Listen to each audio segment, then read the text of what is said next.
there, Lisa. Good evening. It's Jay Obertans at Rorick Mazda. So I wanted to thank you again for your time and consideration. I actually worked very closely with Dan, and he had mentioned that perhaps you're going to stop down and check by our Juke. It's actually one of my favorite cars. The reason being is someone I used to date a long time ago drove one. Actually almost identical to this one, so it brings back some, I guess, weird, maybe bittersweet memories, who knows. But regardless, I will be the one that will be assisting you tomorrow should you decide to stop out, so I figured I would make you a video here.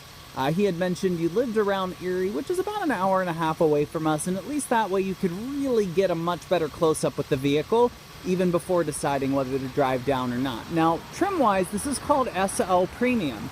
So it is going to be the top trim level that they made for this model year. And of course you'll have your LED daytime running lights and kind of very Jeep Cherokee style where your sort of lights are all segmented. Your LED lights are in the top of the hood, your high out projection headlamps are going to be sort of in your grille area, and then obviously your fog lights. Same thing, you will have your upgraded 16-inch not dark alloy wheels. I keep saying 16-inch dark alloy wheels because that's what you'll find on most of the CX-5s, kind of like those back there.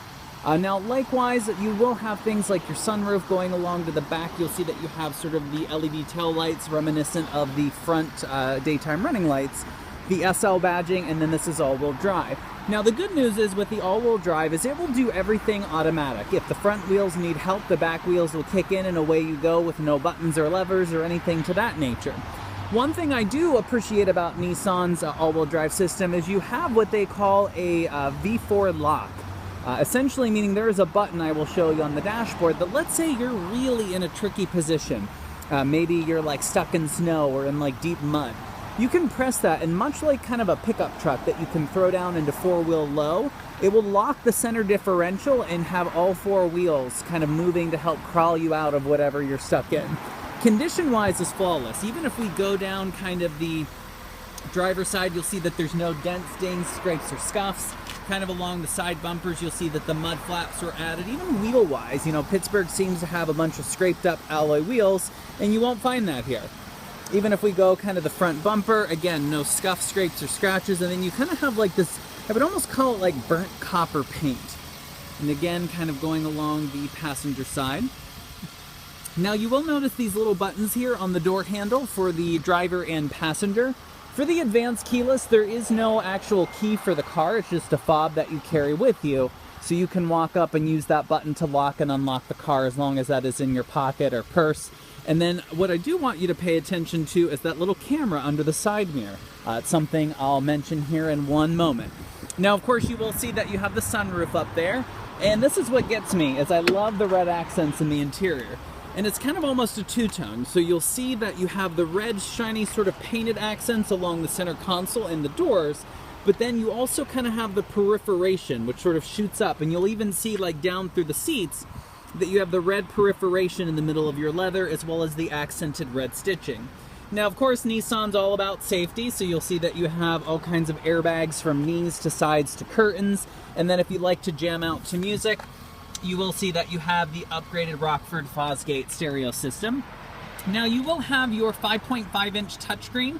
That's something I'll run over there as well. So let me kind of hop in here. I'm going to shut the door to stay warm. It's getting cold out.